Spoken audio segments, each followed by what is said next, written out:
Сәлем достым, менің есімім Мадайра. Сіздерге бір оқиға айтқым келеді. Яғни мен оқулығын барлығын жақсартудың орнына керісінше барлығын бүлдірді. Мен бар болғаны бұл кезде 14 жаста едім. Менің ешқандай да сүйікті пәнім болған жоқ. Және де мен ешқашанда мектепті жақсы көрмедім. Бірақ менің жақсы көретін үйірмем болды. Ол музыка еді. Мен ол жаққа үнемі баратым, және ол жақта гитара тартатын едім. Менің жанымда 2 құрбым бар. Олар менімен бірге үнемі бірге топ болып гитара тартатын едік. Бізге басқа сабақтар ешқайсысы ұнамайды еді. Әсіресе математика. Ол жақта бөлу, қосу, көбейту, теңдеу барлығы менің миымда шықты. Осы үшін біз ең жаман оқушылардың бірі болып саналдық. Бір күні бізге музыка пәнінен беретін апай ендігі концерт болады деп айтты. Сол концертке сендердің қатысуыңды ұсынамын деді. Біз ол жақта көптеген танымал адамдарды көреміз деп қатты қуанып жүрдік. Және оған көптеген дайындықпен бірге болдық. Бұл жайлы бізге қатты ұнады. Сондықтан менің бар ойым сол концертте еді. Қандай әуен жазам, не болам дегенде, мені математика пәнінен отқанында мені үй жұмысына тақтаға шығарды. Мен дым білмейтін едім. Содан кейін ол маған ұрсып берді. Ендігі тест болады деп айтты. Сол кезде мен тест болады деп қатты мұңайып қалдым. Ойлаңыздаршы, мен бір аптадан кейін тест, ал мен ешқандай да дайындалмаймын, және бір аптадан кейін тағы концерт, қайсысына дайындалатынын білмедім. Тестте өте көп кітаптарды оқу керек, ал концертті де әлі қимады. Бірақ ертеңгісі күні менің жаңа баға алғанымды көріп, анам ашулы түрмен күтіп алды. Ол маған наказания үшін гитарамды тартып алды. Бұл маған қатты ұрған соққы еді. Ешкімнің қақысы жоқ. Мен не істесемді өзім білемін деп болған жайыпты құрбыма айтып бердім. Ол менде артық гитара бар, соны саған беремін, сен сонымен дайындала бер деді.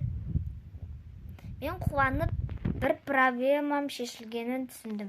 Және де көптеген тағы да басқа өлеңдер шығаруды ұсындым. Бірақ бұл өте қиын болды. Мен осылай жүріп, тестті ұмытып кеттім. Менде 2 жол бар еді. Бірі концерт, біреуі тест еді. Коронавирустан кейін бұл концерт болмайтынын бізге айтқан кезде біз қатты мұңайдық. Себебі біз барынша дайындалдық, және де тестке де қатыспап едік. Бар ойымыз сол концерт еді. Біздің үшеуміздің де ойымызда сол концерт болғаннан кейін ешкім де дайындалмаған еді. Содан кейін маған бір құрбым ойын ұсынды. Ол біз көптеген балмұздақ алып ауырып қалайық өтірік деді. Ол балмұздақ алайық деді.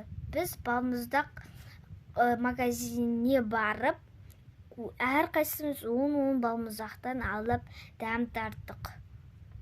Бұл бізге өте қиын болды. Себебі біз көп 5-сіге дейін жедік. Ол дәмді болды де, қалғандарының барлығы бізді ішімізді ауыртты. Мен бұлай балмұздақтан бас тартам деп ойламадым. Мен үйіме ақырын қарына келіп, барлығын тауысып, сосын ұйықтап едім. Содан кейін басына тұрғанда аузымда ешқандай да ісік болған жоқ. Дым да ауырып тұрған жоқпын. басым да айналған жоқ. Бұл қалай болды деп таңғалдым де құрбыларыма айтсам, құрбыларым да ауырған жоқ екен. Біз қатты қорқып түсінбедік. Содан кейін менің ата-анам сәттілік деді де жаңа зор баға алып қайт деді.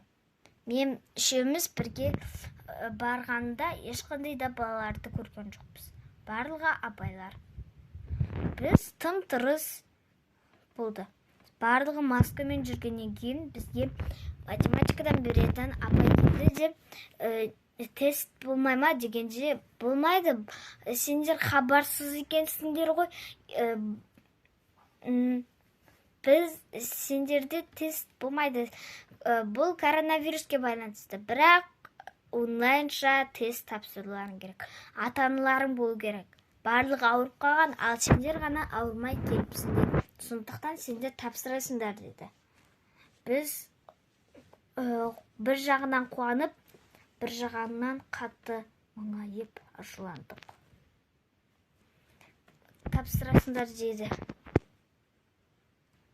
Мен қатты күліп жібердім. Біз соншамалықты дайындалдық, сондықтан да ешқандай да тест ала алмайтынбыз, онлайн түрде алатынбыз. Мен барлық сұрақтарға жауап берген сайын анам ашуланып отты.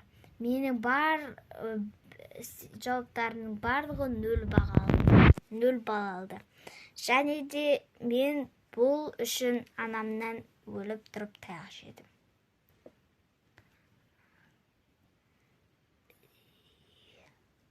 Сондықтан маған Wi-Fi, гитарамды және теледидар көрмей деді. Тек қана кітап оқисың деді. Лайк басып, арнаға тіркеліп кетіңіздер.